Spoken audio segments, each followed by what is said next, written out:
আপনাদের বাড়িতে যদি কারো বিড়াল থাকে, বিড়াল, বিড়াল বোঝেন তো না? কি বলে বিড়াল, বিলাই নাকি বলে বিড়াল। এই বিড়াল যদি আপনাদের কারো বাড়িতে থাকে, তো বিড়ালের প্রসবকালীন অবস্থা দেখবেন, বিড়ালের প্রসব হবে, বাচ্চা দেবে। বিড়াল তখন ঘরের মধ্যে পেরেশান হয়ে ঘুরতে থাকে, একটা নিরাপদ জায়গা খোঁজে, একটা নিরাপদ জায়গা খোঁজে। প্রসব করার 2-3 দিন আগের থেকে খুঁজতে থাকে তার জন্য নিরাপদ জায়গা কোনটা। এরপরে খুঁজতে খুঁজতে প্রসবের দিন সে সত্যিকারের ঘরের মধ্যে সবচাইতে কোনা কানা জায়গা যেটা, সেই রকম একটা নিরাপদ জায়গা সে বেছে নিল। এরপরে বাচ্চা হলো। বাচ্চা হওয়ার পর এই বাচ্চার উপরে কেউ যেন আক্রমণ না করে, শত্রু যেন তার জায়গাটিতে না আসে, এই জন্য বাচ্চাটার অত হাত দিয়ে মায়ের মতো কোলে নিতে পারে না। সে আস্তে করে ঘাটটা কামড়ায় ধরে যাতে করে বাচ্চা ব্যথা না পায়। ওইভাবে করে ঘাড় কামড়ায় ধরে আজকে এই সিঁড়ির নিচে, কালকে ওই খাটের নিচে, পরশুদিন এই আলমারির কোনায়, এইভাবে বাচ্চাগুলি সরায় সরায় রেখে বাচ্চাকে প্রতিপালন করে। এই বিড়ালের হেদায়েত দিলটাকে যিনি দিলেন তার নাম রব। তিনি হচ্ছেন রব্বুল আলামিন। সন্তান প্রতিপালনের ব্যবস্থা শুধু দুনিয়ার মানুষকেই দেন নাই, প্রাণী জগৎকেও দিয়েছেন। সুবহানাল্লাহ। বলেন, মুরগির বাচ্চা হলো, ডিমের থেকে বাচ্চা বেরোলো, এই বাচ্চাগুলি হয়েছে গতকাল।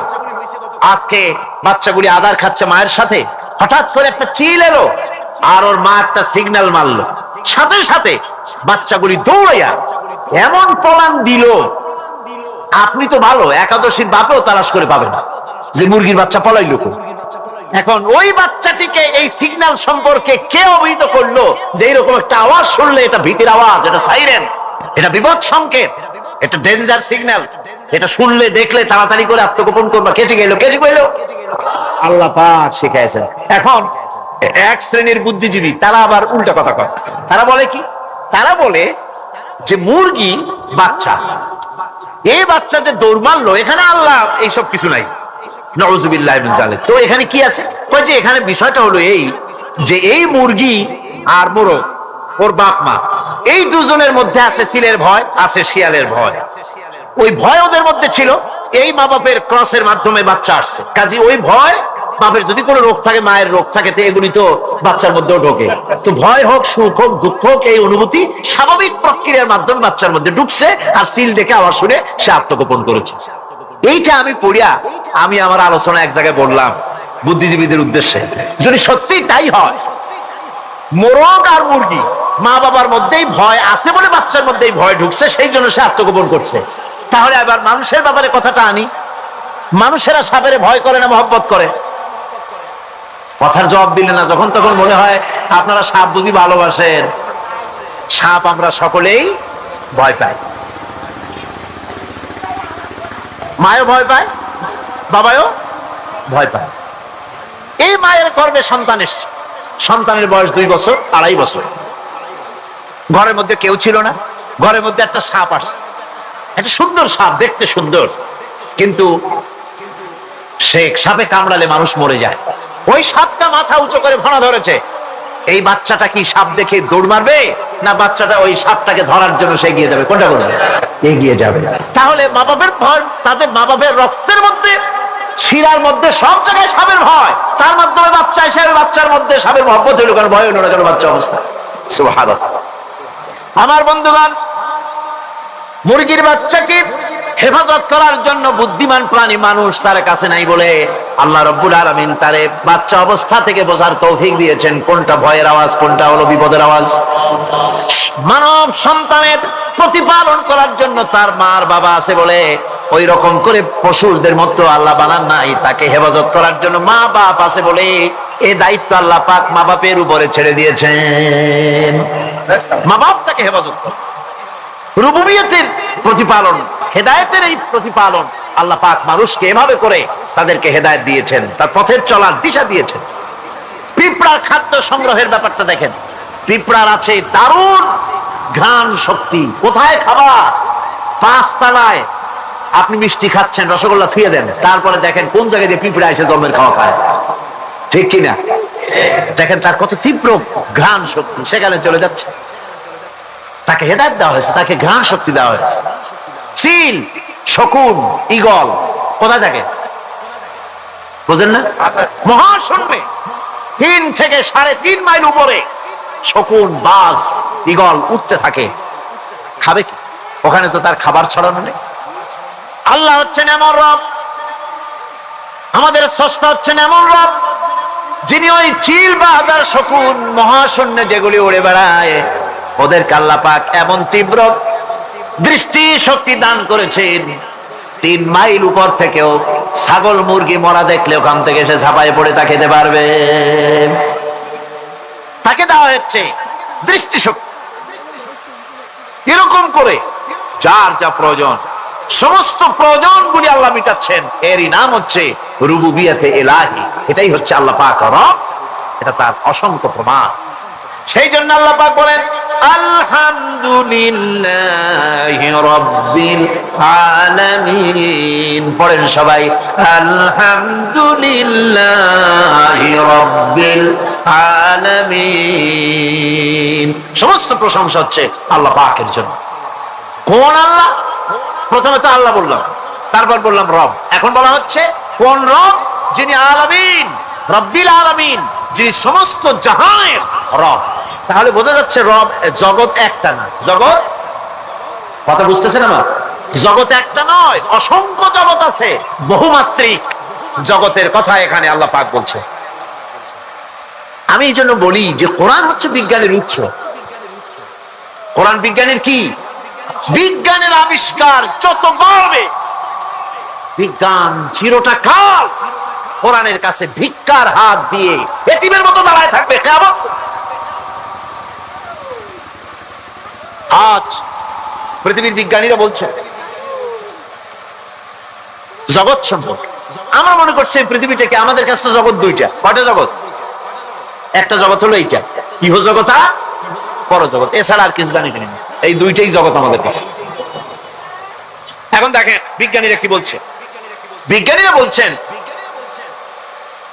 সৌরজগতে শুধু আমাদের সৌরজগৎটাই শেষ না, অসংখ্য সৌরজগৎ আছে মহাশূন্যে, অসংখ্য সৌরজগৎ।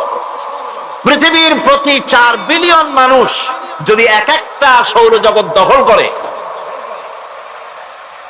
তাতেও সৌরজগৎ শেষ হবে না। আরো সহস্র সহস্র বিলিয়ন বিলিয়ন সৌরজগৎ আরো ফাঁকা পড়ে থাকবে। এত সৌরজগৎ আল্লাহ সৃষ্টি করেছেন। এই মহাশূন্যে বহুমাত্রিক জগতের কথা আল্লাহ পাক এখানে বলেছেন। এই পৃথিবী একটা জগৎ, এই মাটির তলে আছে আর এক জগৎ, সমুদ্রের ভিতরে আছে পানির তলার আর এক জগৎ।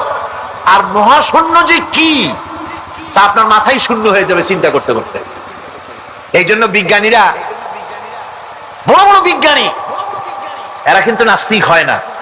বর্তমান বিজ্ঞানীরা চিন্তা করে গবেষণা করে খেই হারিয়ে ফেলছে মহাশূন্যকে দেখে।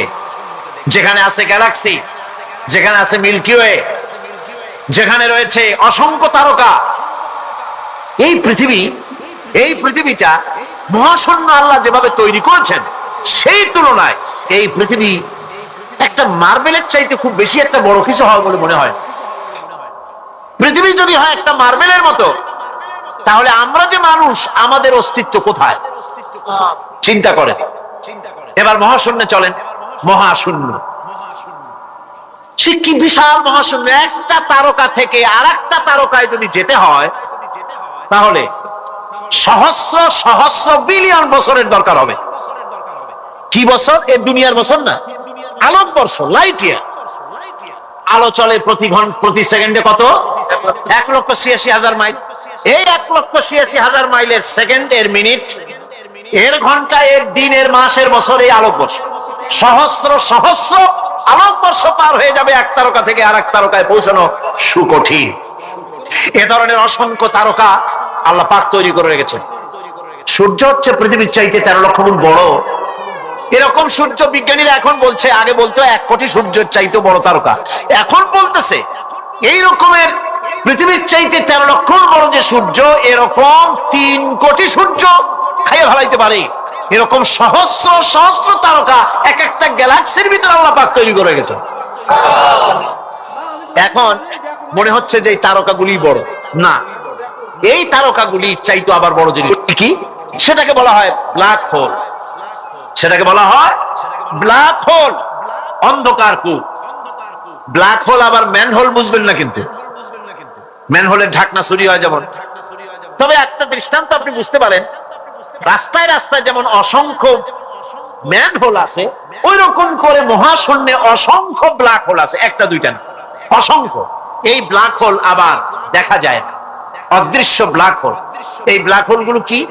এগুলি কোরআনে কারীমের মধ্যে আল্লাহ পাক বলেছেন, ফালা উকসিমু বিমাওয়াকিন নুজুম, ফালা উকসিমু বিমাওয়াকিন নুজুম, শপথ সেই পতন স্থানের যেখানে নক্ষত্র সমূহ ধ্বংস হয়ে যায়, ধ্বংসপ্রাপ্ত হয়, কসম সেই স্থান সময়ে। সুবহানাল্লাহ। এই অন্ধকার কূপের, এই অন্ধকূপের কসম করছেন আল্লাহ পাক। সেই অন্ধকূপটা কি? সেই ব্ল্যাক হোলটা কি? সেই ব্ল্যাক হোল হচ্ছে ওই যে তারকার কথা বললাম, যে সূর্য খাইতে পারে, 3 কোটি সূর্য খাইতে পারে, এই রকমের তারকাগুলি ঘুরতে ঘুরতে কোন এক কারণে যখন সে ব্ল্যাক হোলের রেঞ্জের মধ্যে এসে যায়, তখন ব্ল্যাক হোল ওকে এমন ভাবে চুষে হজম করে ফেলে, যেমন বাচ্চা চকলেট চুষে খাইয়া ফেলায়, এইরকম ব্ল্যাক হোল গুলি অত বড় তারকাগুলি খাইয়া চুষে শেষ করে ফেলে যায়। সুবহানাল্লাহ বিহামদিহি। বিজ্ঞানীরা বলেছেন, আমাদের এই পৃথিবীটা, আল্লাহ না করুন কখনো, আমাদের এই পৃথিবীটা যদি কোনো ব্ল্যাক হোলের আওতায় পড়ে, ওর রেঞ্জে আসে, তাহলে মাত্র 2 সেন্টিমিটারের মধ্যে পৃথিবীটা তার ঘনত্ব লাভ করে ব্ল্যাক হোলের মধ্যে অদৃশ্য হয়ে যাবে, হারায় যাবে, অস্তিত্ব থাকবে।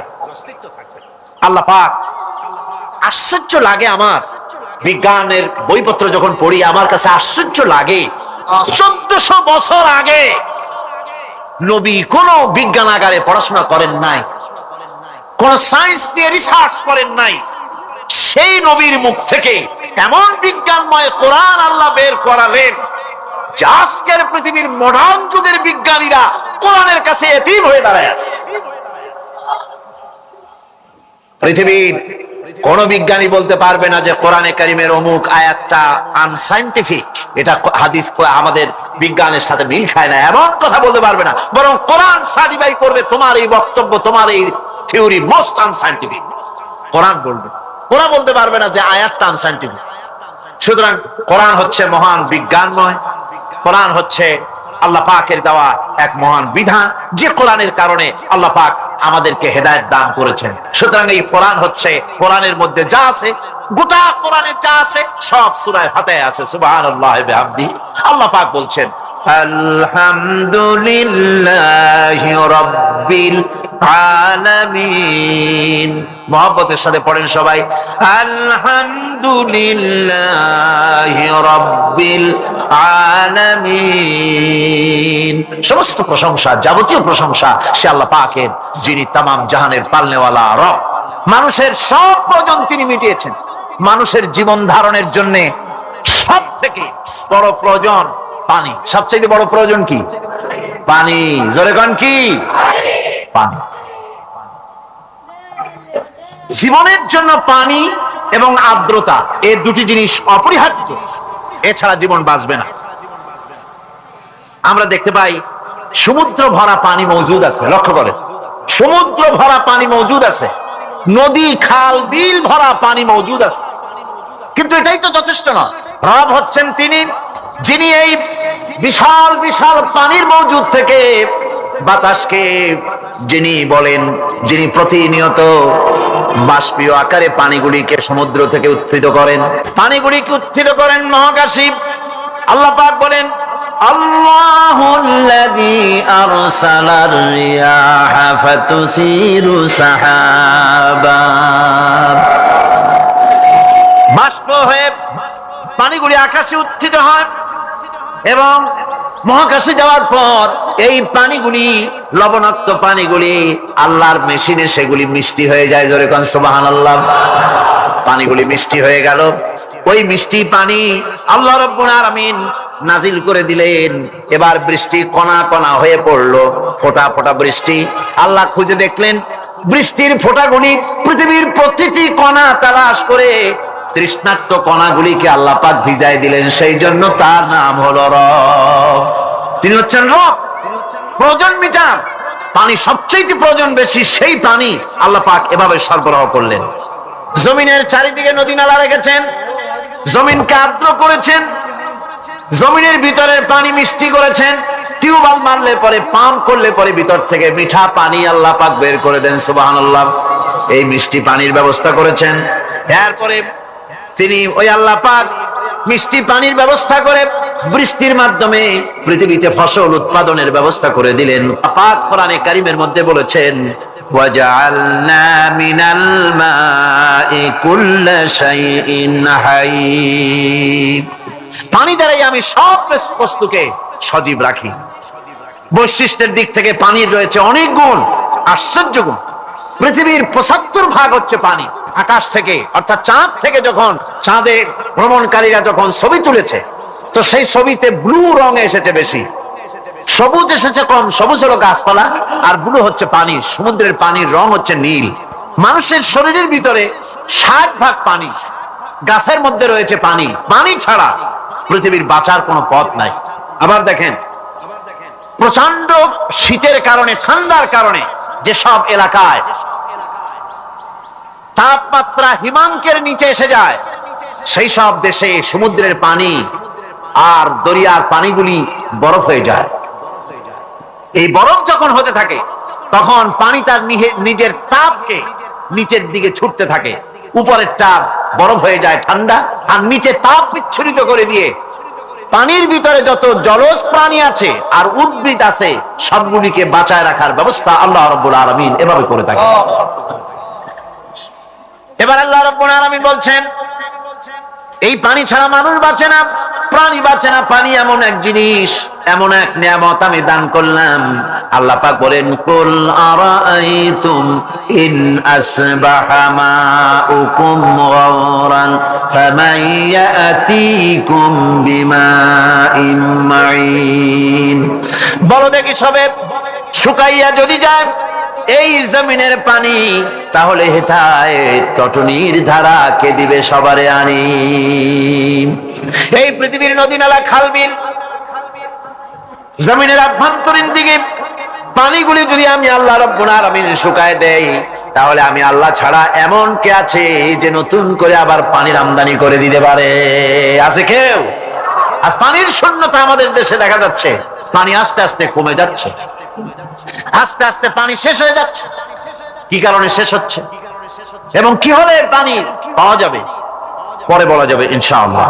তো জীবন ধারণের জন্য যেমন পানির প্রয়োজন, জীবন ধারণের জন্য তেমন বাতাসেরও প্রয়োজন। পানি ছাড়া তো কিছু সময় চলতে পারে, পানি এবং খাদ্য ছাড়া কিছু সময় চলতে পারে, কিন্তু বাতাস ছাড়া তো এক মুহূর্ত চলে না, ঠিক কিনা? বুঝেন কিনা কথা? বাতাস ছাড়া এক মুহূর্ত চলতে পারে না। অথচ আল্লাহ রাব্বুল আলামিন এই বাতাস দিয়ে গোটা আকাশকে, শূন্য জায়গাগুলি বাতাস দিয়ে ভরে রেখেছেন, যাতে করে কারো বাতাসের কোনো অসুবিধা না হয়, শ্বাস করতে কোনো কষ্ট না হয়। প্রাণী জগৎকে বাতাস দিয়ে বাঁচিয়ে রাখার জন্য আল্লাহ পাক মহাশূন্যকে এভাবে সব এলাকা বাতাস দিয়ে ভরে রেখেছেন। এই জন্য তার নাম হচ্ছে রব। এটাই হচ্ছে রুবুবিয়তের নমুনা। আমার ভাইয়েরা, আল্লাহ রাব্বুল আলামিন পানি দিলেন, বাতাস দিলেন, খাদ্যের ব্যবস্থা করে দিলেন। শস্য শ্যামল এলাকায় আল্লাহ পাক সব জায়গাগুলিতে শস্য শ্যামল হোক অথবা ঊষর ধূসর মরুভূমি হোক, সারা পৃথিবী জুড়ে আল্লাহ রাব্বুল আলামিন খাবারের দস্তরখান বিছায় রেখেছেন। ওয়ামা মিন দাব্বাতিন ফিল আরদি ইল্লা আলাল্লাহি রিজকুহা। এই পৃথিবীর বুকে এমন কোন বিচরণশীল জীব নাই যেই জীবের রিজকের দায়িত্ব আমি আল্লাহ আমার নিজ হাতে গ্রহণ করি নাই। জোরে বলেন সুবহানাল্লাহ। সব রিজেক আমি ছড়ায় রেখেছি বিশ্ব জুড়ে সর্বত্র। আল্লাহ পাক বলছেন, فَلْيَنْظُرِ الْإِنسَانُ إِلَى طَعَامِهِ أَنَّا صَبَبْنَا الْمَاءَ صَبًّا ثُمَّ شَقَقْنَا الْأَرْضَ شَقًّا فَأَنبَتْنَا فِيهَا حَبًّا। আল্লাহ পাক বলছেন, মানুষের উচিত নিজ খাদ্যাদির দিকে লক্ষ্য করা, নিজের খাদ্যের দিকে লক্ষ্য করা। যেহেতু এই খাদ্য প্রতিদিন তার সামনে আসে, এদিকে তার লক্ষ্য করা উচিত। আমি প্রথমে জমিনের উপরে পানি বর্ষণ করি, পরে জমিনকে দীর্ণ বিদীর্ণ করি, এরপরে জমিনের ভিতরে উর্বরা শক্তি আমি দান করি। কে বলতেছেন এই কথা? আল্লাহ পাক বলছেন। এরপরে আমি নানান জাতের ফসল ফলন তোমাদের জন্য আমি দান করে দেই। খাদ্যের দিকে নজর করতেই জন্য আল্লাহ পাক বলেছেন, মানুষ চতুর্দিক থেকে তো চোখ ফিরাতে পারে, মুখ ফিরাতে পারে, কিন্তু খাদ্যের দিকে তার নজর করতেই হয়। সকালে, দুপুরে, বিকালে, রাত্রে সব সময় তার সামনে খাবার আছে। আল্লাহ পাক বলেন, খাবারের দিকে একটু নজর করো, কেমন ভাবে কি সুন্দর করে খাবারগুলি তৈরি করে দিয়েছি, শুরু কিভাবে হলো, পরিপক্ক কিভাবে হলো, সেদিকে তোমরা লক্ষ্য করো। সে লক্ষ্য তো করা নাই, সমানে খায়, বিসমিল্লাহ বলেন, আলহামদুলিল্লাহ বলেন, পাইকারি দরে খাইতেই। আল্লাহ পাক বলছেন খাদ্যাদির দিকে লক্ষ্য করো। এই যে চাউল তোমরা খাচ্ছ, আটা খাচ্ছ, গম খাচ্ছ, মাছ খাচ্ছ, গোশ খাচ্ছ, তাম পৃথিবীর সমস্ত বিজ্ঞানীরা একত্রিত হয়ে একটা চাউল বানাইতে পারবে? জোরে কোন পারবে? না পারবে। পারবে প্লাস্টিকের চাউল খাবে আর কলেরা হয়ে মরবে। পৃথিবীর সমস্ত বিজ্ঞানীরা একত্রিত হয়ে একটি চাউল বানাতে পারবে না, একটা ডিম বানাতে পারবে না। পারবে একটা ডিম বানাতে? পারবে না। বিজ্ঞানীদের প্রশংসা আমরা করি, হ্যাঁ করি। বিজ্ঞানীরা অনেক কিছু বিশ্বকে উপহার দিয়েছে, কিন্তু মূল রবের কাছে আমরা যাই না, তাকে চিনতেও পারি না, সেখানে যাই না। বিজ্ঞানীরা কি করেছে? আল্লাহর বানানো জিনিসগুলি তারা ডিজাইন করেছে। ডিজাইন করতে তো নিষেধ নাই, আর ডিজাইন করাই যায়, সৃষ্টি করতে পারে না। বিজ্ঞানীরা সৃষ্টি করে নাই, ডিজাইন করেছে। কিরকম? আল্লাহ পাক চাউল তৈরি করেছেন। চাউল তৈরি করেছে কে? বলেন না সবাই। এখন আপনারা সেই চাউল দিয়ে পিঠা বানান, পায়েস বানান, সেই চাউল দিয়ে ভাপা পিঠা, আরো কি যেন খায় চট্টগ্রামে রস দিয়া, ওটা কি কয়? দই পিঠা নাকি ধোঁয়া পিঠা। তো এইভাবে করে আপনি ডিজাইন তৈরি করছেন। আটা দিচ্ছে, আল্লাহ পাক আটা তৈরি করেছেন, গম দিয়েছেন, এই আটা দিয়ে গোলগোল্লা তৈরি হচ্ছে, এর দ্বারা রুটি তৈরি হচ্ছে, এর দ্বারা অসংখ্য রকমের সিমাই টিমাই ইত্যাদি দিয়ে, লাচ্ছা সিমাই, নানান রকমের সিমাই আপনি ডিজাইন করেন, অসুবিধা নাই। আল্লাহর তৈরি করা কাঠ দিয়ে ফার্নিচার তৈরি হচ্ছে, টেবিল হচ্ছে, চেয়ার হচ্ছে, গোষ্ঠী শুদ্ধ হচ্ছে। আল্লাহর তৈরি করা লোহা দিয়ে মাইক হচ্ছে, স্ট্যান্ড গান হচ্ছে, ব্রেন গান হচ্ছে, তারপরে প্লেন হচ্ছে। তাহলে আমি বলতে চাইলাম, বুঝাতে চাইলাম, সমস্ত জিনিস এর স্রষ্টা কে? জোরে বলেন কে? বিজ্ঞান শুধু এগুলিকে এক জায়গায় করে অ্যাসেম্বল করছে, এগুলিকে এক জায়গায় করে এক একটা রূপ দিয়েছে। এখানে বিজ্ঞানের কৃতিত্ব আছে ঠিক, কিন্তু আপনারাই বলেন, লোহা যদি আল্লাহ তৈরি না করতেন, এই মাইক তৈরি হতো? রাইফেল তৈরি হতো?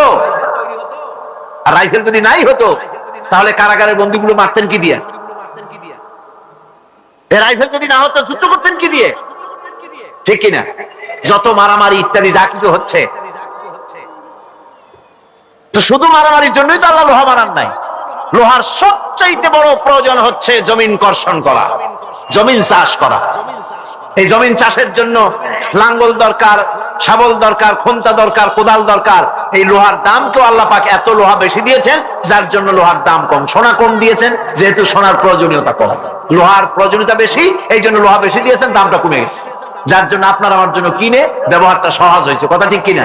আল্লাহ রাব্বুল আলামিন এইভাবে করে মানুষের রুবুবিয়াতটা, আল্লাহ পাকের রুবুবিয়াত হচ্ছে এই, তিনি মানুষকে সুন্দর করে সৃষ্টি করে যা কিছু প্রয়োজন সবকিছু খাওয়াচ্ছেন, দিচ্ছেন। সে আল্লাহ পাক প্রশ্ন করছেন, কুল মান ইয়ারযুকুকুম মিনাস সামাই ওয়াল আরদ আম্মান ইয়ামলিকুস সামআ ওয়াল আবসারা ওয়া মান ইয়াখরুজুল হাইয়্যা মিনাল মাইয়িতি ওয়া ইউখরিজুল মাইয়িতা মিনাল হাইয়্য। আকাশের প্রশস্ত বুক থেকে এবং জমিনের এই প্রশস্ত বুক থেকে কে রিজিক, তোমাদের খাদ্যকে উৎপাদন করে? কে নির্জীব থেকে সজীবকে বের করেন, আর কে সজীবকে নির্জীবে পরিণত করেন? তিনি কে? তিনি হচ্ছেন আল্লাহ পাক। আল্লাহ পাক বলছে, এই প্রশ্ন যদি তাদেরকে করা হয় তো তারা কি বলবে? আল্লাহ পাক বলেন, وَمَنْ يُدَبِّرُ الْأَمْرَ فَسَيَقُولُونَ اللَّهُ فَقُلْ أَفَلَا تَتَّقُونَ। হে নবী, এদেরকে প্রশ্ন করুন। এদেরকে যদি প্রশ্ন করা হয় এই পৃথিবীর সুন্দর পরিচালনা পদ্ধতি কে করেন, তাহলে তারা এক কথায় বলবে, নিজের থেকেই বলবে আল্লাহ। কে করছেন? সবকিছু আল্লাহ। আল্লাহ পাক বলেন নবী তাহলে তাদেরকে বলেন, এ কথা জানার পর, এ কথা বোঝার পরেও কেন তারা ঔদাসীন্যতা দেখাচ্ছে, কেন তারা গাফিল হয়ে যাচ্ছে, কেন তারা আল্লাহ পাককে ভয় করে তার পথের অনুসারী হচ্ছে না? যে আল্লাহ রাব্বুল আলামিন এত কিছু করছেন, তিনি তার পরিচয় সম্পর্কে বলে দিচ্ছেন, ফাযালিকুমুল্লাহু রাব্বুকুমুল হক ফামাযা বা'দাল হক ইল্লাদ দালাল। নিশ্চয়ই এসবের মূলে রয়েছেন তোমাদের রব, আমাদের আল্লাহ, আমাদের রব। সুতরাং উজ্জ্বল সত্য প্রকাশিত হওয়ার পর গোমরাহি ছাড়া আর কিছুই বাকি থাকে না। সুতরাং যারা সত্যের পথের অনুসরণ করতে চায়, রবকে চিনতে হবে, আল্লাহ পাককে জানতে হবে এবং তাকে অনুসরণ করতে হবে, তাকে রব হিসাবে চিনতে হবে। এটা হচ্ছে সেই রুবুবিয়াত ইলাহি যার দিকে হযরত মুসা আলাইহিস সালাম ইঙ্গিত করেছিলেন ফিরআউন যখন তাকে প্রশ্ন করেছিলেন, ফামান রাব্বুকুমা ইয়া মুসা, হে মুসা তোমাদের দুজনের রব কে? তোমাদের রব, তোমাদের প্রভু কে? তিনি জবাব দিলেন, রব্বুনাল্লাযী আ'তা কুল্লা শাইইন খালকাহু সুম্মা হাদা। রব হচ্ছেন আমাদের তিনি, যিনি নাকি আমাদের প্রতিপালক, আমাদেরকে সৃষ্টি করেছেন এবং আমাদেরকে হেদায়েত দিয়েছেন, সঠিক পথের দিশা দিয়েছেন। এখানে হেদায়েত হচ্ছে, এখানে হেদায়েত শব্দের অর্থ হচ্ছে সৃষ্টি শুধু করেন নাই, তাকে চলা, তার খাদ্য অনুসন্ধানে, তাকে বেঁচে থাকার সবকিছুর উপকরণ, এর কমন সেন্স, এর সাধারণ জ্ঞান আল্লাহ পাক তার সাথে দিয়েছেন। তিনি হচ্ছে রব। আমাদের ভাগ্য কত সুপ্রসন্ন, আমরা ভাগ্যবান, কারণ কোরআন শোনার সুযোগ আল্লাহ পাক করে দিয়েছেন। তারাই তো শ্রেষ্ঠ ভাগ্যবান যারা কোরআন শোনার সুযোগ পায়, যারা কোরআন তেলাওয়াত করে, যারা কোরআন বোঝে, যারা কোরআন আমল করে। তাদের থেকে সৌভাগ্যবান আর কে হতে পারে? গোটা বিশ্বের বুকে সর্বশ্রেষ্ঠ সৌভাগ্যবান জাতি হচ্ছে মুসলমান। আমি যদি প্রশ্ন করি পৃথিবীর শ্রেষ্ঠ ভাগ্যবান জাতি কারা, কি জবাব দিবেন?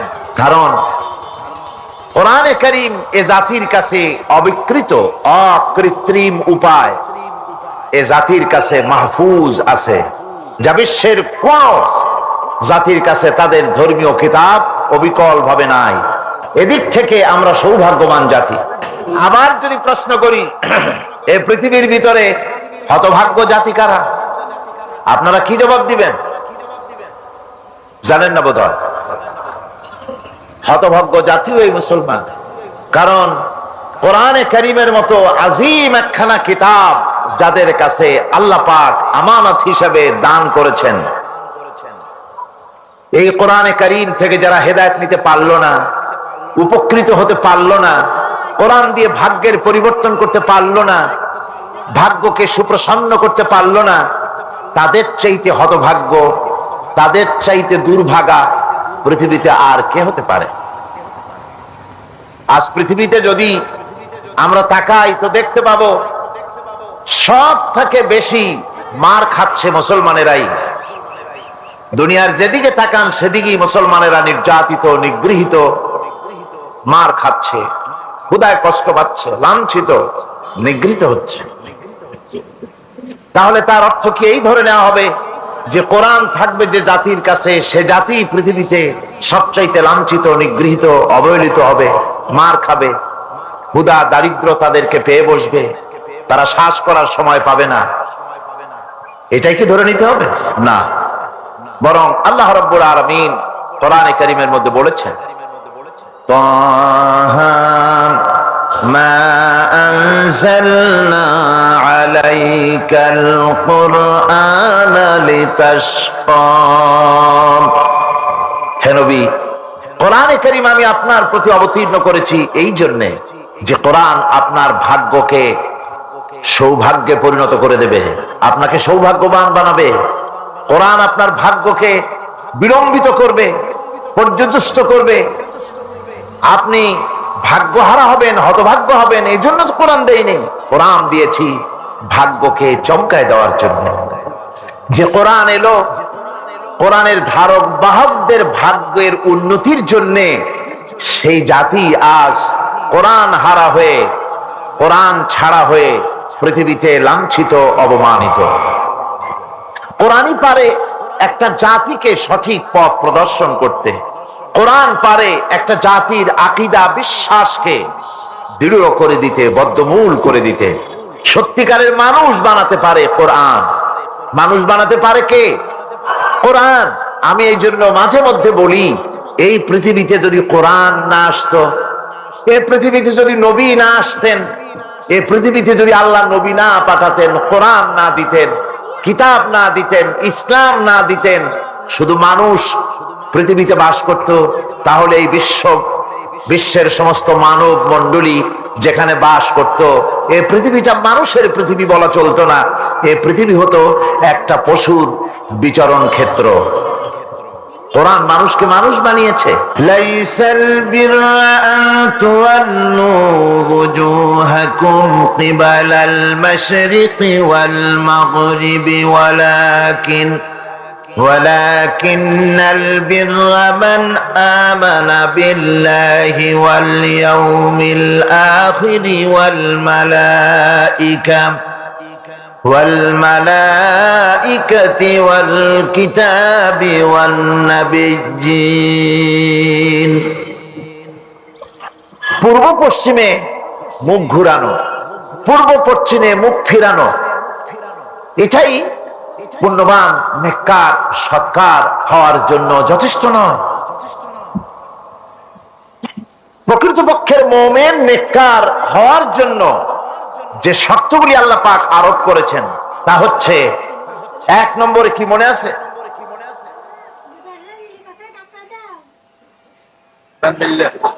এত আস্তে আস্তে বলতেছেন, মনে হয় আপনি নিজেও শুনতেছেন কিনা তাও সন্দেহ। এর এক নম্বরে হচ্ছে, কিছু আবার চালাক লোক আছে, তারা সহজে কোনো কথার জবাব দেয় না। তারা ভাবে যে জবাব না দেওয়াই বুদ্ধিমানের কাজ, কোনটা বলে কোন প্যাচে পড়ি। আল্লাহ পাক আমাদের জেহেন শক্তি, স্মৃতি শক্তি যেন বৃদ্ধি করে দেন, বলেন আমিন। আমরা যেন যা কোরআন হাদিসের শুনি তা যেন মনে রাখতে পারি, যা খারাপ কথা শুনি তা যেন ভুলে যাই, যা ভুল কথা শুনি তা যেন ভুলে যাই, আর যা হক কথা তা যেন মৃত্যু পর্যন্ত আল্লাহ স্মরণ রাখার তৌফিক দেন। এর প্রথম কথাই ছিল ঈমান বিল্লাহ, আল্লাহর প্রতি ঈমান। দুই নম্বরে ছিল পরকালে বিশ্বাস। এই দুটি কথা আমরা আলোচনা করে ফেলেছি। ঈমান বিল্লাহ তো আলোচনা করেছি গত বছর, আর গতকালকে আলোচনা করেছি কি বলুন তো, পরকালের উপরে বিশ্বাস। আজকে আপনাদের সামনে আমি আলোচনা করব ইনশাআল্লাহ ফেরেশতা এবং কিতাব, এই দুটি জিনিসের উপরে, মালাইকা এবং কিতাব। ফেরেশতার উপরে ঈমান আনতে হবে, কিতাবের উপরে ঈমান আনতে হবে। শুধু পূর্ব পশ্চিমে কতগুলো সেজদা দিলেই এতে যদি কপালে দাগও পড়ে যায়, এটি একটি উপমা আল্লাহ দিয়েছেন, একটা উপমা, একটা দৃষ্টান্ত দিয়েছেন যে পূর্ব পশ্চিমে মুখ ঘুরানো এটা একটি উপমামূলক কথা। এটাই যথেষ্ট নয়, ঈমান আনতে হবে, বিষয়টা বুঝতে হবে, আকীদাকে মজবুত করতে হবে। আজকে মালাইকা, ফেরেশতা সম্পর্কে আমরা আলোচনা করব, তারপরে কিতাব সম্পর্কে আলোচনা করব। ওমা তৌফিকি ইল্লা বিল্লাহ। ফেরেশতাদের প্রতি ঈমান, এটা হচ্ছে আল্লাহর প্রতি ঈমানের পরিপূর্ণতা মাত্র। আল্লাহর উপরে ঈমানটা পরিপূর্ণ করতে হলে ফেরেশতাদের উপরে বিশ্বাস করতে হবে। এর উদ্দেশ্য শুধু ফেরেশতাদের উপরে স্বীকৃতি দানই নয়, বরং প্রকৃতপক্ষে এই বিশ্ব ব্যবস্থায় তাদের স্থান কি এটা জেনে নিতে হবে। ফেরেশতারা হচ্ছে আল্লাহ রাব্বুল আলামিন তার আজ্ঞাবহ গোলাম, আল্লাহ পাকের, তারা হচ্ছেন দাস, আল্লাহ পাকের বান্দা, আমাদের মতো। আমরা যেমন আল্লাহর গোলাম, ফেরেশতারাও আল্লাহর গোলাম। এই ফেরেশতা সম্পর্কে পৃথিবীর বিভিন্ন ধর্মের বিভিন্ন রকমের কনসেপশন আছে। এই ফেরেশতাদেরকে ইংরেজিতে অ্যাঞ্জেল বলা হয়। যার চরিত্র খুব ভালো ভালো লাগে লোকেরা বলে অ্যাঞ্জেলিক ক্যারেক্টার, এটা ফেরেশতা ধরনের চরিত্র লোকটার, এরকম বলে থাকে। সুতরাং খ্রিস্টান হোক, ইহুদি হোক, আর হিন্দু হোক, যে কোনো জাতের লোক হোক, ফেরেশতায় তারা বিশ্বাস করে। আর এই ফেরেশতাদের উপরে তাদের বিশ্বাসটা হচ্ছে বিকৃত। কি ধরনের? কারো মতে ফেরেশতা হচ্ছে প্রকৃতির সন্তান, কারো মতে ফেরেশতা হচ্ছে আল্লাহর মেয়ে। নাউযুবিল্লাহি মিন যালিক। যার কারণে সূরা আন-নাজমের মধ্যে আল্লাহ পাক এর প্রতিবাদ করেছেন। আল্লাহ পাক বলছেন, ওরা দাবি করলো ফেরেশতা হচ্ছে আল্লাহর মেয়ে। আল্লাহ পাক বলছেন, আলাকুমুদ যাকারু ওয়া লাহুল উনসা তিলকা ইযান কিসমাতুন দিজা। কি হে, তোমরা ছেলেগুলি নিজেদের জন্য নিয়ে নিলে আর মেয়েগুলি আমার ভাগে ফেলে দিলে, এটা কি ধরনের অসম বন্টন? ফেরেশতাকে তারা বলেছে আল্লাহর মেয়ে, আবার কেউ বলেছে ফেরেশতারা আল্লাহর ছেলে। তারপরে কেউ কেউ বলেছে ফেরেশতা হচ্ছে আল্লাহর মদদগার, আবার কেউ কেউ বলেছে ফেরেশতা হচ্ছে মানুষের অভিযোগ শ্রবণকারী, মানুষের প্রয়োজনকারী, প্রয়োজন পূরণকারী। এখন এসব ধারণা এবং বিশ্বাসের কারণে দুনিয়ায় শিরক এবং বিদআতের প্রচলন ঘটেছে। কোরআনে কারীম বিশ্ব ব্যবস্থায় ফেরেশতাদের অবস্থান কি সেটা পরিষ্কার করতে চায়, যাতে করে শিরকের সমস্ত দরজা বন্ধ হয়ে যায় আর তাওহীদের দরজা নির্ভেজাল ভাবে খুলে যায়। ইসলামের মূল বক্তব্যই হচ্ছে তাওহীদকে প্রতিষ্ঠা করা। কি প্রতিষ্ঠা করা? তাওহীদকে প্রতিষ্ঠা করা, আর শিরক আর বিদআতের শিকড় শুদ্ধ তুলে ফেলা। এটাই হচ্ছে ইসলামের মূল আইডিয়া। কোরআনের ভাষায় স্পষ্ট করে বলা হয়েছে যে ফেরেশতারা আল্লাহর মেয়েও নয়, আল্লাহর ছেলেও নয়, তারা হচ্ছে আল্লাহর বান্দা। বলুন তো ফেরেশতারা আল্লাহর কি? কোরআনে কারীমে রব্বুল আলামিন বলেন, وقالوا اتخذ الرحمن ولدا سبحانه بل عباد مكرمون। কাফেররা বলে দয়াময় কাউকে পুত্র বানিয়ে নিয়েছেন। পবিত্র সেই সত্তা যিনি, যার সম্পর্কে তারা এই বাজে কথাগুলি বলে, তার কোনো ছেলেও নাই, তার কোনো মেয়েও নাই। ফেরেশতারা তো তার সম্মানিত বান্দা মাত্র। ইবাদুম মুকরামুন, ফেরেশতা হচ্ছে সম্মানিত বান্দা। সুবহানাল্লাহি ওয়া বিহামদিহি। ফেরেশতারা হচ্ছে আল্লাহর কি? শুধু বান্দা না, সম্মানিত বান্দা। কারণ ফেরেশতারা আল্লাহর সঙ্গে অবাধ্য হতে পারে না, তার কোন হুকুমকে অমান্য করার কোন অধিকার ফেরেশতাদের নাই। আল্লাহর ছেলেও নাই, আল্লাহর মেয়েও নাই। এ কথাটি ছোট্ট সূরার মধ্যে তাওহীদের একটা ক্লিয়ার কনসেপশন আল্লাহ পাক দিয়েছেন, ছোট্ট একটি সূরার ভিতরে। আমার কাছে মনে হয় যেন এই ছোট্ট সূরাটি মধ্যে এটা মনে হয় যেন একটি ঝিনুক, আর এর ভেতরে সমস্ত পৃথিবীর সমুদ্র আর মহাসমুদ্রের পানিগুলি ঢুকায় দেওয়া হয়েছে। ছোট্ট একটি সূরা তাওহীদকে এমন ভাবে প্রকাশিত হয়েছে এই সূরার মাধ্যমে, যা অন্য কোথাও এত পরিষ্কার আসেনি। আল্লাহ পাক সব জায়গায় বলেছেন, কিন্তু ছোট্ট সূরায় এক কথায় তাওহীদ প্রকাশিত হয়ে গেছে। কি? কুল হুয়াল্লাহু আহাদ। পড়েন সবাই, কুল হুয়াল্লাহু আহাদ আল্লাহুস সামাদ লাম ইয়ালিদ ওয়া লাম ইউলাদ ওয়া লাম ইয়াকুল লাহু কুফুয়ান আহাদ। আল্লাহ রাব্বুল আলামিন বলেন, নবী আপনি বলুন, আল্লাহ এক এবং একক। তিনি বেনিয়াজ, কারো মুখাপেক্ষী তিনি নন। তিনি কাউকে জন্ম দেন নাই, তাকেও কেউ জন্ম দেয়নি। আকাশ আর জমিনে ওই আল্লাহ রাব্বুল আলামিনের সমকক্ষ কেউ নাই। তিনি এক এবং একক। এই ফেরেশতারা হচ্ছে তার অনুগত বান্দা। ফেরেশতারা আল্লাহ পাকের ছেলেও নয়, মেয়েও নয়। এক মুহূর্তের জন্য ফেরেশতারা চুপ করে বসে থাকে না। যার যে কাজ আছে সেই কাজ নিয়ে তারা ব্যস্ত আছে।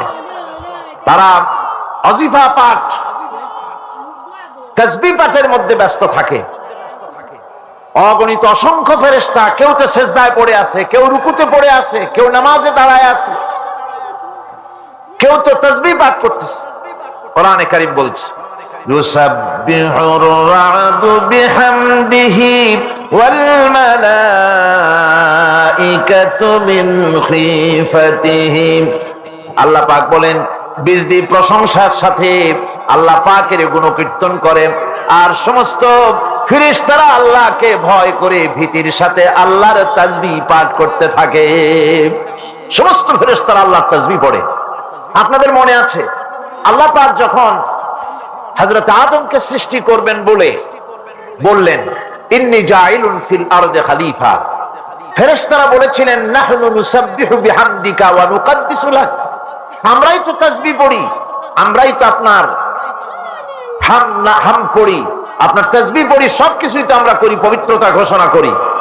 এর দ্বারা প্রমাণিত হয় ফেরেশতারা সার্বক্ষণিক ভাবে আল্লাহর তাসবিহ পাঠের মধ্যে তারা রত আছে, সব সময় আল্লাহর জিকির আজগারের ভেতরেই তারা ডুবে আছে। وَلَهُ مَنْ فِي السَّمَاوَاتِ وَالْأَرْضِ وَمَنْ عِنْدَهُ لَا يَسْتَكْبِرُونَ عَنْ عِبَادَتِهِ وَلَا يَسْتَحْسِرُونَ। আসমান এবং জমিনে যা কিছু আছে এবং তার কাছে যা কিছু আছে সব আল্লাহর তাসবিহ পাঠে নিরত আছে। আর ফেরেশতারা তো বন্দিগি করছে আল্লাহ পাকের, আর কখনোই তারা অবদ্ধচারণ করে না, আর কখনো তারা আল্লাহ পাকের জিকির থেকে, তাসবিহ পাঠ থেকে তারা ক্লান্ত হয় না। কি হয়েছে? ঠিক হয়ে যাবেন সব। আল্লাহ পাক তাদের সম্পর্কে আবার বলেন ইউসাব্বিহুনাল লাইলা ওয়ান নাহারা লা ইয়াফতুরুন। এই ফেরেশতারা রাত দিন তার প্রশংসায় পড়ে থাকে, কখনই শৈথিল্য প্রদর্শন করে না, কখনই আল্লাহর জিকির থেকে, তাসবিহ থেকে তারা বিরত থাকে না। এ ধারণার মধ্য দিয়ে কোরআনে কারীম মানুষকে স্পষ্ট করে বলছে যে ফেরেশতারা হচ্ছে আল্লাহর গোলাম, আল্লাহর বান্দা। তারা তোমাদের প্রয়োজন পুরো করতে পারে না, তারা তোমাদের ভাগ্যের কোনো উন্নতি করে দিতে পারে না, তারা আল্লাহর ছেলেও নয়, আল্লাহর মেয়েও নয়, এরা হচ্ছে আল্লাহর বান্দা।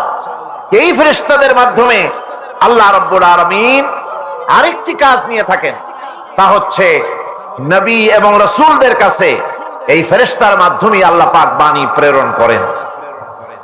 নবী রাসূলদের কাছে বাণী আনে কারা? আল্লাহর ফেরেশতা। এ কারণেই তাদের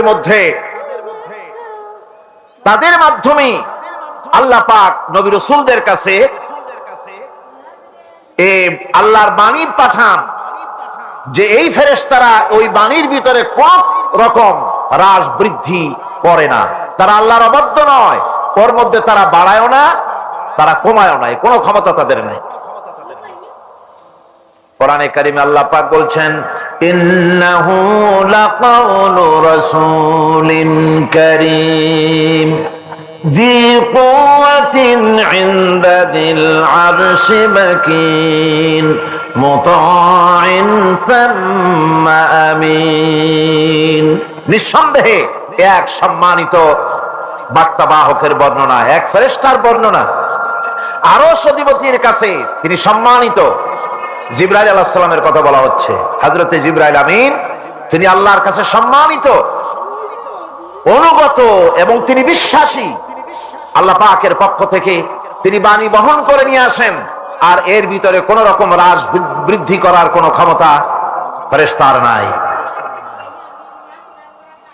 আল্লাহ পাক বলছেন ওয়া ইন্নাহু লাতানজিরু রাব্বিল আলামিন নাযালা বিহির রূহুল আমিন।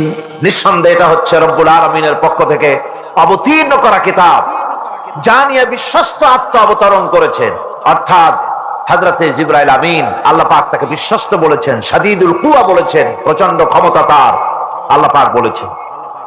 এর থেকে জানা গেল যে ফেরেশতাদের প্রতি ঈমান শুধু আল্লাহর প্রতি ঈমানের জন্যই নয়, বরং কিতাবের প্রতি, নবীদের প্রতি ঈমান আনার জন্য ফেরেশতাদের প্রতি ঈমান আনা জরুরি। ফেরেশতাদের উপর ঈমান আনা কি জরুরি, অত্যন্ত জরুরি। ফেরেশতাদের উপর তৃতীয় আরেকটি কারণে ঈমান আনতে হয়, সেটা হচ্ছে আল্লাহ পাক তাদের মাধ্যমেই কাজগুলি করে থাকেন। ফেরেশতারা হচ্ছে আল্লাহ পাকের রাষ্ট্রীয় কর্মচারী, আল্লাহ পাকের স্টাফ। তাদের মাধ্যমে আল্লাহ বৃষ্টি, কোথাও বৃষ্টি দেন, কোথাও রহমত পাঠান, কোথাও গজব দেন, কোথাও ভূমিকম্পের সৃষ্টি করেন, কোথাও জলোচ্ছ্বাস, কোথাও ক্ষুধা, কোথাও দারিদ্র ইত্যাদি। পৃথিবীর ভিতরে আযাব, গজব, শান্তি যা কিছু আল্লাহ পাক করতে চান এই ফেরেশতাদের মাধ্যমেই তা করে থাকে। এক কথায় ফেরেশতারা হচ্ছে আল্লাহ পাকের রাষ্ট্রীয় কর্মচারী। এই কথা এভাবেই বিশ্বাস করতে হবে যে ফেরেশতারা কখনো অবাধ্য হয় না, অবাধ্য হওয়ার কোনো ক্ষমতাই তাদের নাই। তারা আল্লাহ পাকের বাধ্যগত আজ্ঞাবহ কর্মচারী। ফেরেশতাদের উপরে ঈমানটা এই পর্যন্তই আমি আপনাদের সামনে বললাম। ফেরেশতাদের প্রতি ঈমান আনার ব্যাপারে এই তিনটি কথা আপনাদের সামনে পেশ করেছি। এখন 3 নম্বরে যে কথাটি বিশ্বাস করতে হবে সেটা হলো কিতাব। কিসের উপর ঈমান? কিতাবের প্রতি ঈমান। ইসলামের পরিভাষায় কিতাব বলতে বোঝানো হয় সেই বাণীকে, সেই নির্দেশকে, সেই গ্রন্থকে, বড় বড় কিতাব। তার মধ্যে সর্বশেষ যে কিতাবখানি তার নাম হচ্ছে কোরআন। জোরে বলেন তার নাম কি? আল কোরআন। এটি হচ্ছে সবচেয়ে বড় কিতাব এবং মুকাম্মাল কিতাব।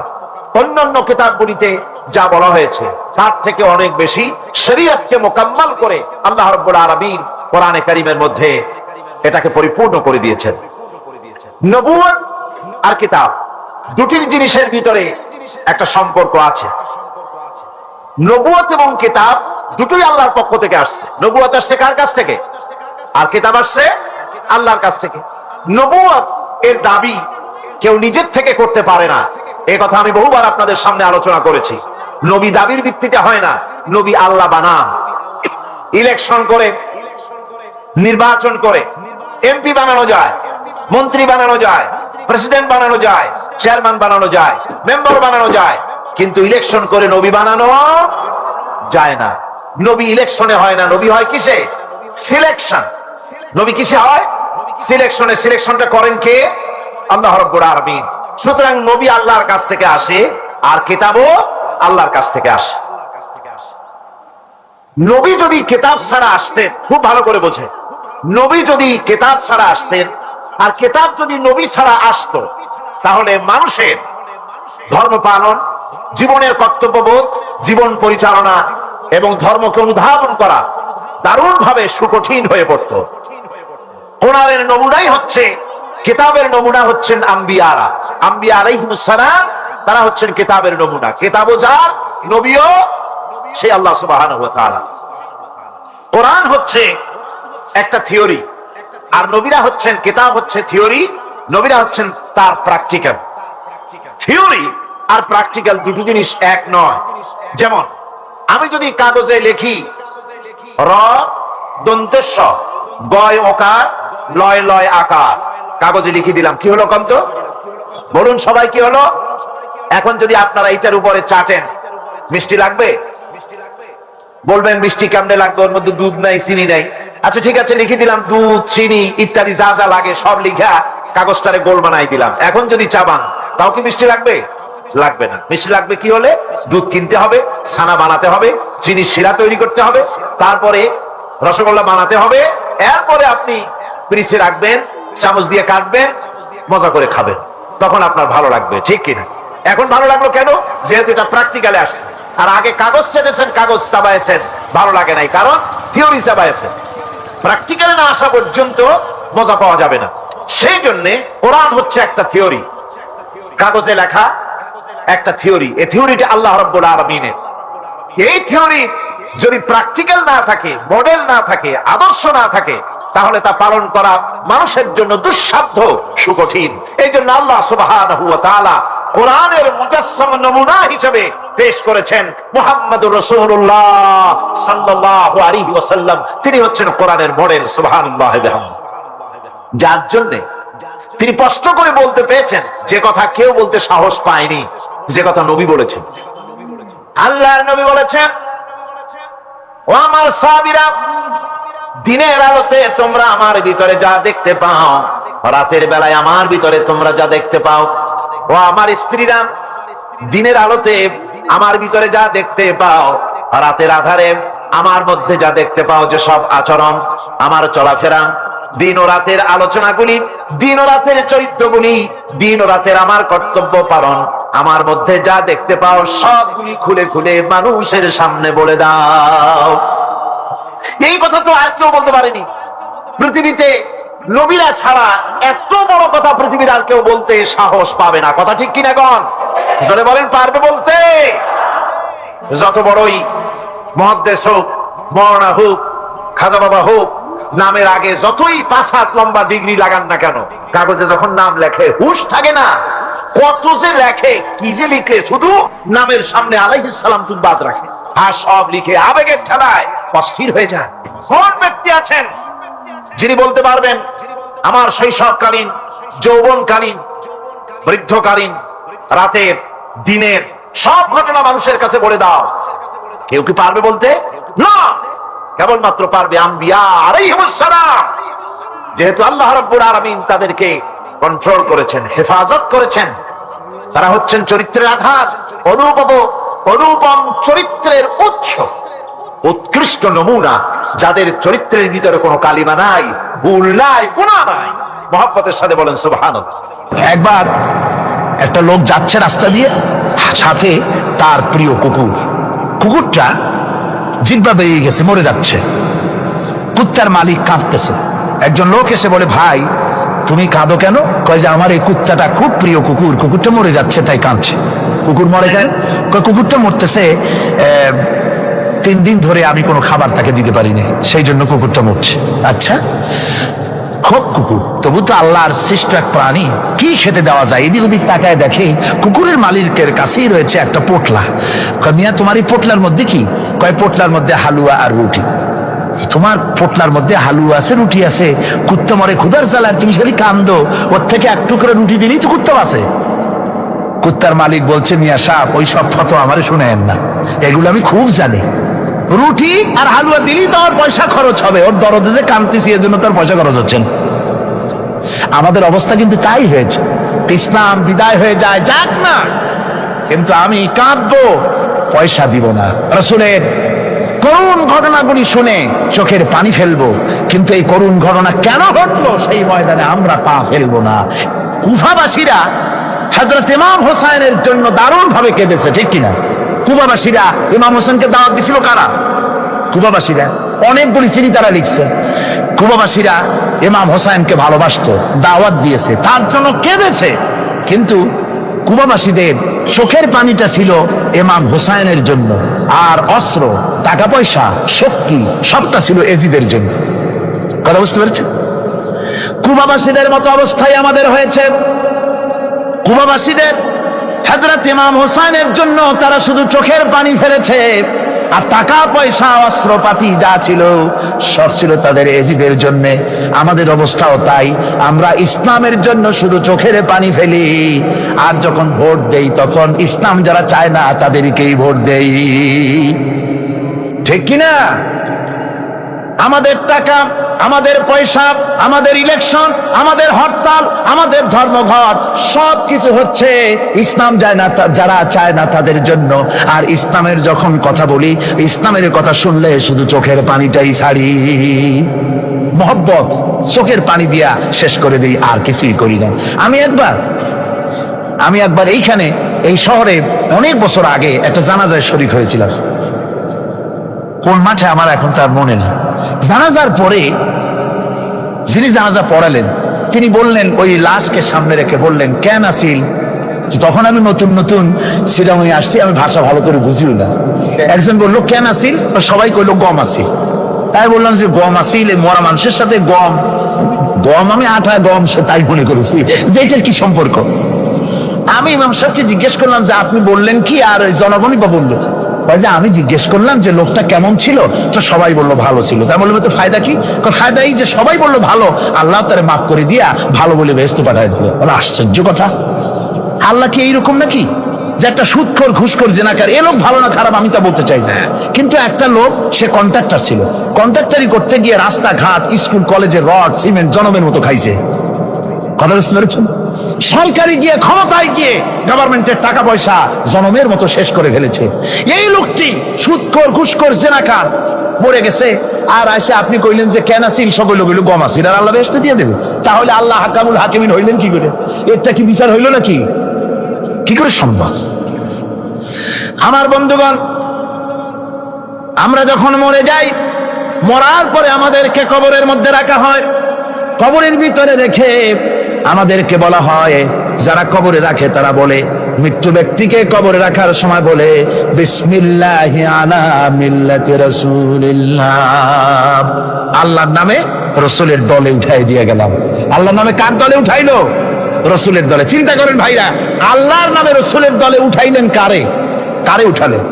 এই লোকটি তার যৌবনকালে যত মিছিল করেছে, ধর্মনিরপেক্ষতাবাদের পক্ষে মিছিল করেছে, পুঁজিবাদের পক্ষে মিছিল করেছে, সমাজতন্ত্রের পক্ষে মিছিল করেছে, স্লোগান দিয়েছে, দেওয়ালে লিখেছে, বক্তৃতা করেছে, ভোট দিয়েছে, বই লিখেছে, জীবনে যা কিছু করেছে সব করেছে মানুষের তৈরি করা মতবাদের জন্য।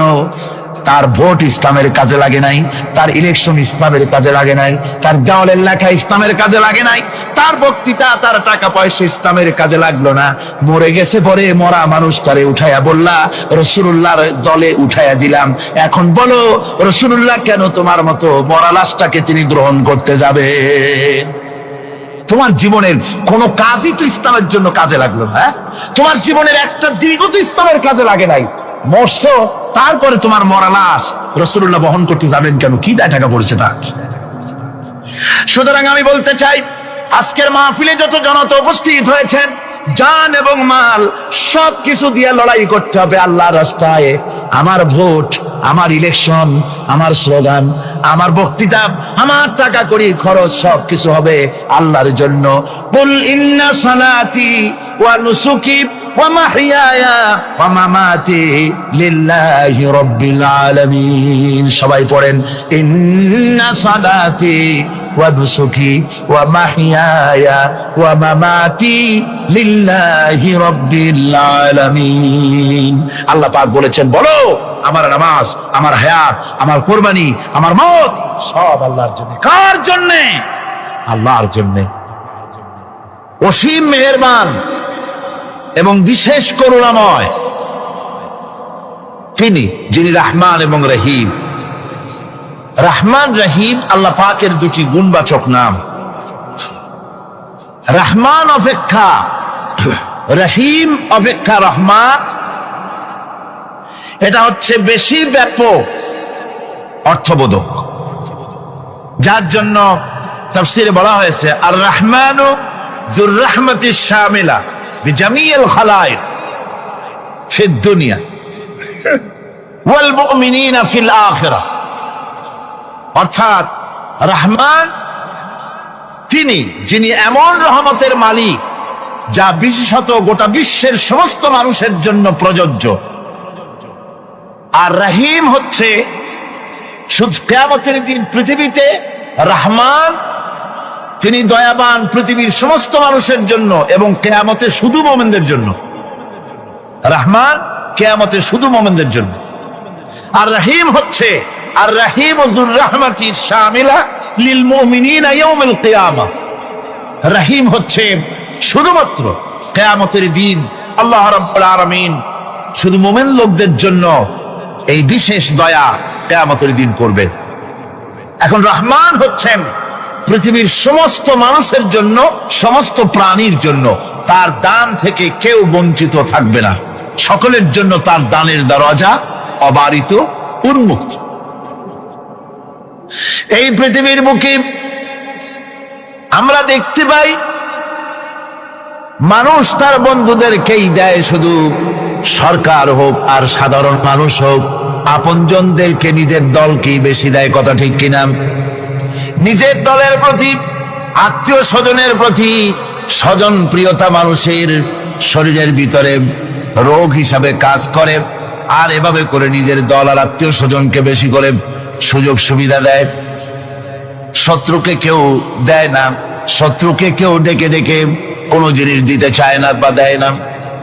আল্লাহ রাব্বুল আলামিন এমন রহমান, এমন দয়াবান, এমন মেহেরবান, যারা তার ইবাদত করে, যারা তাকে স্বীকার করে, আল্লাহ বলে তাকে যারা সেজদা দেয়, আল্লাহ পাক তাদেরকেও দেন।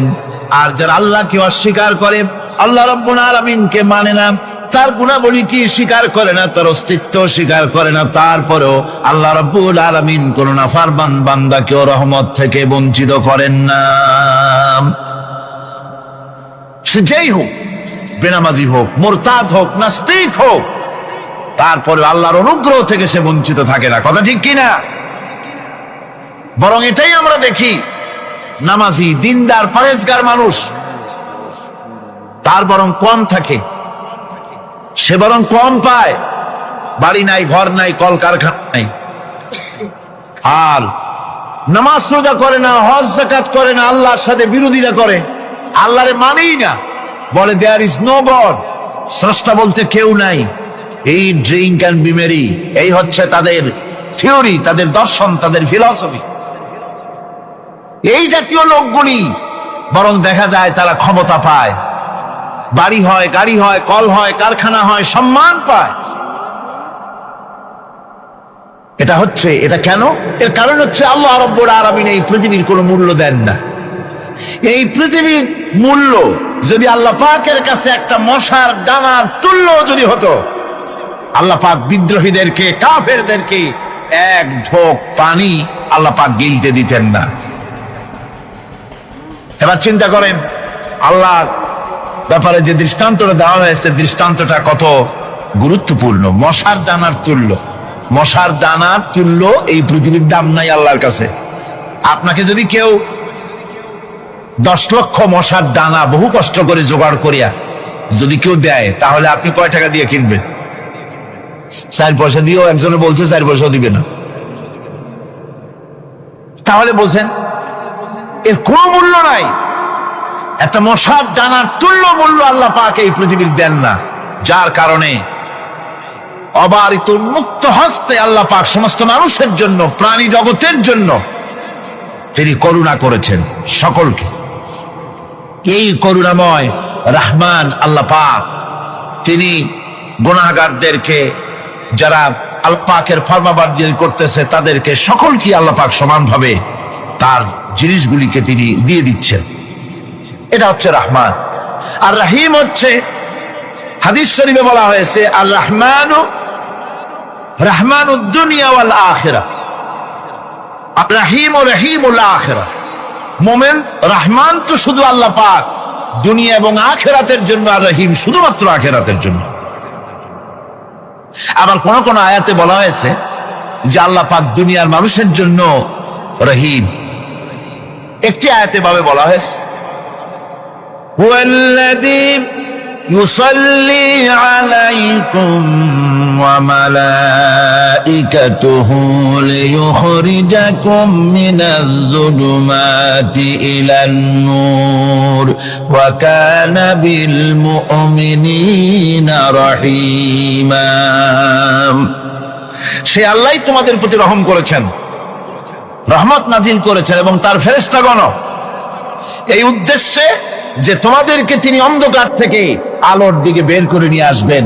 আর তিনি হচ্ছেন মুমিনদের জন্য রহিম, অত্যন্ত দয়াবান। আরবি ভাষায় আর রহমান অন্তর্জগতের এমন একটি নম্র উচ্ছ্বাসিত অবস্থার প্রতি ইঙ্গিত করে,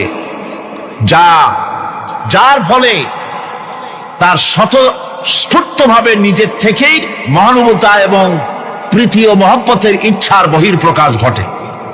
তাই রহমতের মধ্যে আছে স্নেহ, আছে প্রীতি, আছে অনুগ্রহ। আল্লাহ পাকের রহমতটা কি জিনিস? সেটা হচ্ছে রহমতি ওয়াসিআত কুল্লা শাই, আমার রহমত দিয়ে সমস্ত জিনিসকে ঢেকে রাখা হয়েছে। প্রত্যেকটি জিনিসের ভিতরে আল্লাহ পাকের রহমত রয়েছে। রহমত ছাড়া এই পৃথিবীতে মানুষের চলার কোনো পথ নাই।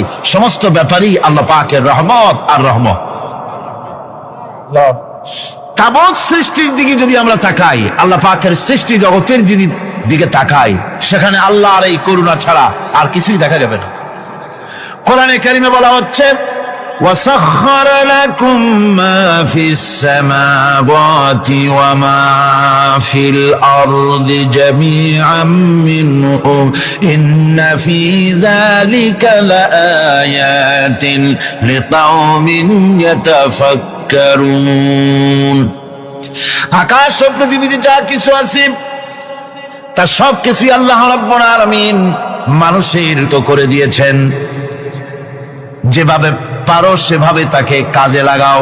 সমস্ত জিনিসকে আল্লাহ পাক মানুষের অনুগ্রহ করে দিয়েছে তার খেদমতের জন্য, তার কাজের জন্য তৈরি করেছেন, মানুষের কাজের জন্য। সাখারা শব্দ দিয়ে বোঝানো হয়েছে সকল বস্তুই মানুষের অনুগত, মানুষ যেন তা দিয়ে তার নিজের কাজ সম্পাদন করতে পারে। অন্য আয়াতে বলা হয়েছে আল্লাহুল্লাযী খালাকাস সামাওয়াতি ওয়াল আরদা ওয়া আনজালা মিনাস সামাই মাআন ফাখরাজা বিহি মিনাস সামারাতি রিজকান লাকুম ওয়া সাখখারা লাকুমুল ফুলকা লিতাজরি ফিল বাহরি বিআমরিহি ওয়া সাখখারা লাকুমুল আনহার। আল্লাহ রাব্বুল আলামিন তিনি আকাশ সৃষ্টি করেছেন, জমিনকে সৃষ্টি করেছেন এবং আকাশ থেকে পানি বর্ষণ করেছেন, তা দিয়ে ফসল উৎপাদন করেছেন। এই ফসলের পিছনে আল্লাহ পাকের কি বিরাট রহমত কাজ করতেছেন আপনি লক্ষ্য করেন। কাদার ভিতরে, কর্দমাক্ত জমিনের ভেতরে আপনি বীজ বপন করেছেন। কর্দমাক্ত জমিনের ভেতরে বীজ বপন করে বাড়ি গিয়ে আপনি ঘুমিয়ে আছেন। আল্লাহ পাকের রহমত, তার কুদরত, ওই বীজ থেকে পাতা উদ্গত করে দিয়েছেন, শিকড় মাটির ভিতরে চলে গিয়েছে, পাতাগুলি নরম, সবে পাতাগুলি গজিয়েছে। সূর্যের তাপে পাতা মুষড়ে পড়ে গিয়েছে বিকেল বেলায়, সারাদিন সূর্যের প্রখর তাপ লেগেছে। মানুষকে খাওয়াবার জন্য আল্লাহ রাব্বুল আলামিনের কি বিরাট রহমত কাজ করতেছে লক্ষ্য করুন। রাতের বেলায় আল্লাহ পাক শিশির বিন্দু নাজিল করে দেন, কণা কণা শিশির বিন্দু ওই মুষড়ে যাওয়া পাতার উপরে পড়ে গিয়ে সারা রাত এভাবে সুন্দর ঠান্ডা বাতাস আর শিশির বিন্দু যত্ন করে করে মুষড়ে যাওয়া পাতাটিকে সকালবেলা পর্যন্ত তরতাজা, সজীব আর প্রাণবন্ত করে দেন। এরপরে গাছ বড় হলো, তার ভিতরে রব্বুল আলামিন ধান দিলেন, গম দিলেন, এভাবে করে যত্ন করে তার শুরু থেকে শেষ পর্যন্ত প্রত্যেকটি গাছকে খাদ্য ব্যবস্থাকে আল্লাহ রব্বুল আলামিন নিজ যত্নে, নিজ কুদরতে, আপন রহমতে সবগুলিকে লালন পালন করে মানুষের হাতে তুলে দিলেন। মানুষকে আল্লাহ পাক সর্বশ্রেষ্ঠ মর্যাদা দান করেছেন, যার কারণে আল্লাহ পাক বলেছেন ওয়ালাকাদ কাল্লামনা বানি আদম, আদম সন্তানকে আমি সম্মান দিয়েছি, মর্যাদা দিয়েছি। আর সেই মর্যাদা দেওয়ার কারণে যত খাদ্য তার সামনে পেশ করেছি, আল্লাহ পাক আপন রহমতে সব খাদ্যগুলিকে প্যাকেট করে বান্দাদের সামনে হাজির করে দিয়েছেন। কোন খোলা খাবার দেওয়া হয়নি, কারণ মানুষ হচ্ছে আল্লাহ পাকের শ্রেষ্ঠ মেহমান, মর্যাদা সম্পন্ন প্রাণী, মর্যাদা সম্পন্ন মেহমান এই মানুষ। তার সামনে কলা দেওয়া হলো কভার করে, প্যাকেট করে। আনারস বলেন, আম বলেন, কাঁঠাল বলেন, যত রকমের ফল আল্লাহ পাক দান করলেন, বেদানা বলেন, আপেল বলেন, সমস্ত ফলগুলিকে, খাবারগুলিকে আল্লাহ পাক প্যাকেট করে করে আপন রহমতে বান্দাদের সামনে হাজির করে দিয়েছেন। তার এত দয়া, তার দয়াই আকাশ থেকে বৃষ্টি হয়, সেই বৃষ্টিতে ফসল ফলে। তার দয়ায়, তার রহমতে তিনি পানি মানুষের আয়ত্তে করে দিয়েছেন। এই পানির উপরে জাহাজ পরিচালনার জন্য আল্লাহ পাক সুযোগ করে দিয়েছেন। জাহাজ পরিচালনা করা হচ্ছে সমুদ্রের ভেতরে মানুষের জন্য। এভাবে করে আল্লাহ পাক সব জিনিসকে তার সুযোগের মধ্যে এনে দিয়েছে। এরপরে আল্লাহ পাক বলছেন, ওয়াতাকুম মিন কুল্লি সালতুমুহু ওয়া ইন তাউদ্দু নি'মাতাল্লাহি লা তুহসুহা ইন্নাল ইনসানা লাযালুমুন কাফফার। আল্লাহ পাক বলেন, তোমাদের প্রতি আল্লাহ পাকের দয়া, তার রহমত, তার করুণা এত বেশি, তোমাদের সকল চাহিদা তিনি পূরণ করেছেন, কোনো চাহিদা বাকি রাখেন নাই। আমাদের চাওয়ার আগে আমাদের যা কিছু প্রয়োজন আল্লাহ রাব্বুল আলামিন সব সাপ্লাই করেছেন। জোরে কোন সুবহানাল্লাহ। ওই আল্লাহ পাক বলেন, ওয়া ইন তাউদ্দু নি'মাতাল্লাহি লা তুহসুহা। বান্দারে, আমার নিয়ামত যদি গণনা করো, গুনতে গুনে গুনে গুনে আমার নিয়ামতকে গুনে শেষ করতে পারবা না। এত অসংখ্য নিয়ামত ছড়িয়ে ছিটিয়ে রেখেছি বিশ্ব জুড়ে, সর্বত্র সব জায়গায় আমার করুণার ছোঁয়া তোমার চোখের সামনে পড়বে। الذي جعل لكم الأرض مهدا وجعل لكم فيها سبلا لعلكم تهتدون। আল্লাহ পাক যিনি জমিনকে, এই পৃথিবীকে তোমাদের জন্য বিছানার মতো বিছায় দিয়েছেন, আর বিচারণের জন্য সমতল পথ তৈরি করে দিয়েছেন। এই পৃথিবীটা তোমার জন্য কি সুন্দর করে আল্লাহ পাক একটা গালিচার মতো করে বিছায় দিয়েছেন, সবুজ ঘাস তাতে রয়েছে। এই পৃথিবীর মাটি আল্লাহ পাক মানুষের জন্য কি সুন্দর ঘাটিতে পরিণত করে দিয়েছেন। এই মাটি আল্লাহর রহমতটা দেখুন, একদিকে মাটি নরম, আবার এমন নরম নয় যে 10 তলা 20 তলা 50 তলা বিল্ডিং করলে পরে এর ভারের চোটে ভিতরে ঢুকে যাবে, এরকম নরম নয়। যেখানে যতটুকু প্রয়োজন ফসল ফলাবার জন্য বৃষ্টি দিয়ে পানি মাটি নরম করে ফসল ফলাবার ব্যবস্থা করা হয়। আবার বিল্ডিং তৈরি করার জন্য মাটি যেমন শক্ত হওয়া দরকার তেমন শক্ত আল্লাহ পাক করে দিয়েছেন। এখন তো 130, 35, 40 তলা পর্যন্ত, তারও বেশি তলা বিল্ডিং তৈরি হচ্ছে। আমি 135 পর্যন্ত উঠেছি আমেরিকায়, 135 তলা বিল্ডিং। এটা উঠতে 39 সেকেন্ড লাগে মাত্র। এখন এদের লিফটটা কি পাওয়ারফুল চিন্তা করেন, সা করে একটা শব্দ হয়, আর আপনি দেখছেন যে 135 তলার ছাদের উপর উঠে গেছে। নিচের দিকে তাকাইলে মানুষগুলো ছাগলের ছাওয়ার মতো এত বিঘা দূর দেখা যায়, গাড়িগুলো পিঁপড়ার মতো দেখা যায়। এগুলি নতুন নতুন প্রযুক্তির মাধ্যমে তৈরি করা হচ্ছে। এখন এই বিশাল বিল্ডিং, এত ওজন, এই ওজন ধারণ করার জন্য মাটিকে আল্লাহ পাক ভারসাম্য, শক্তির ভারসাম্য দান করেছেন। এটাকে আল্লাহ পাক নরমও করেছেন আবার শক্তও করেছেন। এই মাটি, এই পৃথিবী আমাদের জন্য বিশাল এক নিয়ামত আল্লাহ পাক করে দিয়েছেন, ফসল ফলাবার জন্য, চলাফেরার জন্য। আবার এই মাটি যেন আপনাকে নিয়ে নড়াচড়া করতে না পারে। মাঝে মাঝে ভূমিকম্প হয় না? পৃথিবীতে ভূমিকম্প জোন যেগুলি আছে সেগুলি হচ্ছে Japan, China, turkey, Iran, America, এরকম বিভিন্ন দেশের ভূমিকম্পের জোন, এগুলি ভূমিকম্প এলাকা। আমাদের এসব দেশে ভূমিকম্প কম হয়, তবে ইদানিং একটু একটু শুরু হয়েছে। আল্লাহ যেন এই ভূমিকম্পের গজব থেকে আমাদেরকে বাঁচান। এত আস্তে আমিন বললেন কেন? আল্লাহ পাক কি প্রচন্ড ক্ষমতার মালিক। তিনি রহমত করে এ জমিনকে সুন্দর স্থিতি স্থাপক, একটা স্থিতিশীলতা করে দিয়েছেন। এই পৃথিবী যেন আমাদের নিয়ে নড়াচড়া করতে না পারে সেজন্য আল্লাহ পাক পাহাড় সৃষ্টি করেছেন।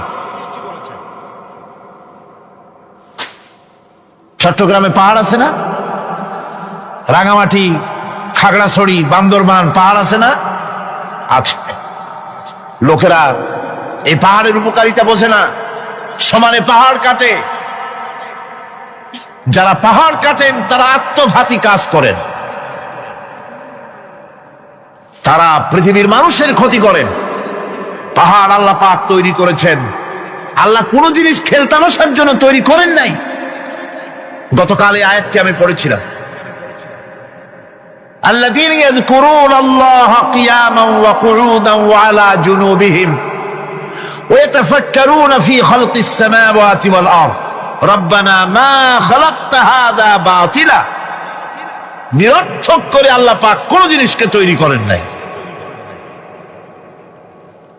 আল্লাহ পাক এই পাহাড় সৃষ্টি করেছেন জমিনের ভারসাম্য রক্ষা করার জন্য। সেই পাহাড়গুলি কাটতেছে মানুষ সমানে, গাছ কাটতেছে সমানে, এতে করে প্রকৃতির ভারসাম্য নষ্ট হয়ে যাচ্ছে।